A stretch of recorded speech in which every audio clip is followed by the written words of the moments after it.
This is one of the first generation or really old Creator 3D printers. Been using this for a while now. A friend gave this to me. It's worked pretty well, but I never really figured out how to load it properly. So in my case, when I'm putting the filament in, changing it out to a different color, it starts clicking. So after some research online, it turns out that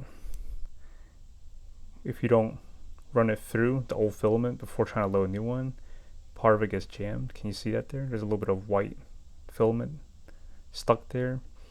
And this one has been jammed for the longest time. I never even knew about this. That piece is even larger. There's a big white strip there. I don't know if you can see it. It's really caked on there. And it looks like you have a way to either use pliers to take that out, or I've seen some people online just reheat this machine back up and get that little piece out. I'm using the loading filament option. I just stuck a T-pin here, just shoved it all the way down once it's heated up. Be very careful, this area is really hot, and of course this pin will take the heat, so be careful, don't burn yourself. Okay, I finished the right side. Now I'm going to do the left side. I actually put it together. I want to be a little bit more in depth so that people who are doing this for the first time may be a little bit more confident. If you're still worried, my advice is to either take pictures or do one side at a time like I'm doing. That way you kind of have a reference of how things should be fitting if you get lost. But I personally prefer the picture method. It's a little bit more simpler to backtrack your steps that way. So I'm going to start by removing these two hex. I'm just using a bit from the Ryobi set I have. So let's get those out.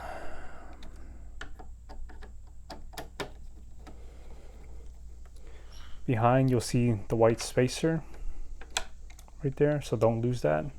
Again, don't let anything drop into the holes at the bottom. When you wiggle this out, you'll have the fan, the heat sink, and then the actual unit behind it. I'm now going to remove the heat sink.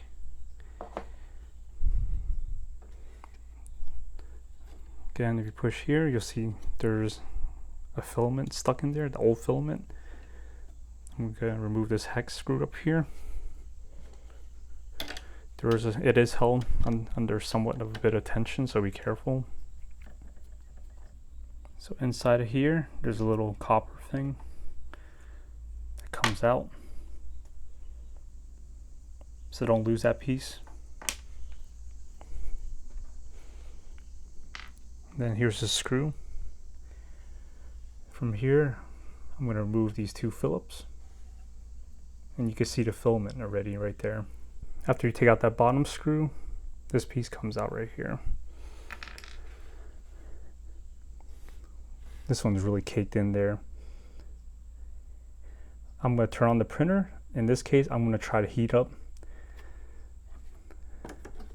Tuck the fan back a little bit. Turn it on.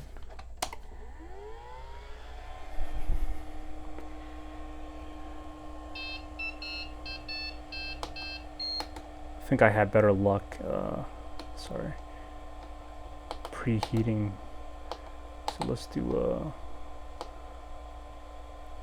you know what, let's try doing unload left. I think you have to play around with this. I can't remember if I used unload or load, but in any case you just want to heat it up first. Depending if you chose load or unload, that determines which way that gear spins. But really the goal again is to have that heat up inside to the point where you could either break that top off or force it down with something like this pin right here.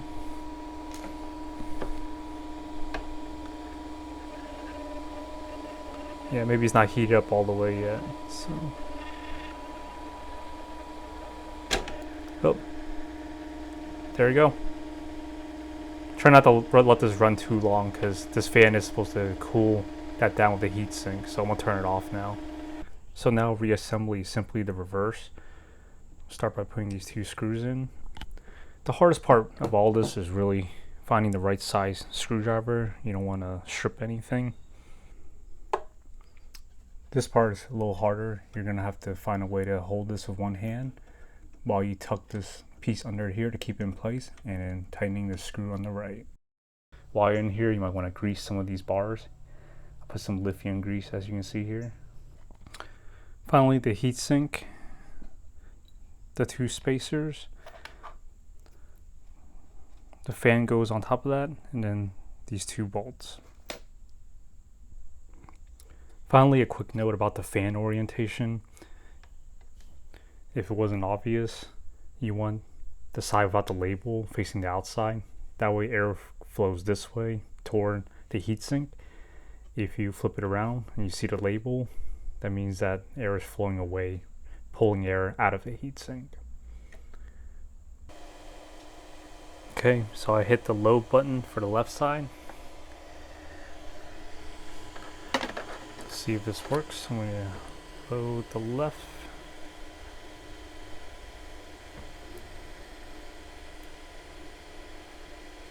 Yep, you can tell my hand's moving with it.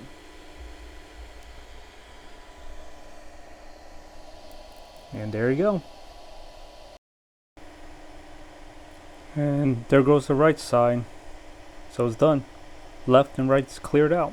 Hope this helps someone.